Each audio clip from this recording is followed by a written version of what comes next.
কক্সবাজারের উখিয়া রোহিঙ্গা ক্যাম্পে রোহিঙ্গা প্রত্যাবাসনপন্থী প্রতিনিধি জুবায়েরের বাসায় আত্মঘাতী হামলা চেষ্টা চালিয়েছে সন্ত্রাসী সংগঠন হালিম গ্রুপ। শনিবার ২৭ জুলাই গভীর রাতে উখিয়া রোহিঙ্গা ক্যাম্প 2W এর ব্লক টি এলাকায় এ ঘটনা ঘটে। স্থানীয় সূত্রে জানা যায়, এ হামলায় অংশ নেয় ক্যাম্প 1-এর সোনামিয়া গ্রুপ, প্রায় ১৫ জনের দল, ক্যাম্প 2-এর হাফেজ আয়াজ গ্রুপ ২০ জন, ক্যাম্প 7-এর হালিম গ্রুপ ২০ থেকে ৩০ জনের সশস্ত্র দল। হামলাকারীদের মূল লক্ষ্য ছিলেন জুবায়ের, যিনি দীর্ঘদিন ধরে রোহিঙ্গা প্রত্যাবাসনের পক্ষে কাজ করছেন এবং আরাকান আর্মির সহিংস কর্মকাণ্ডের বিরোধিতা করছেন।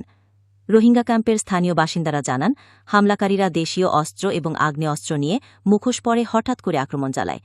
তবে আশপাশের সচেতন রোহিঙ্গা বাসিন্দাদের প্রতিরোধে বড় ধরনের প্রাণঘাতী হামলা ব্যর্থ হয়। হামলার কিছু ভিডিও চিত্র স্থানীয়রা ধারণ করেছেন। যদিও অন্ধকারে চেহারা স্পষ্ট বোঝা যায়নি, তবে গলার স্বর এবং আচরণ দেখে কয়েকজনকে শনাক্ত করা সম্ভব হয়েছে বলে সূত্র জানিয়েছে।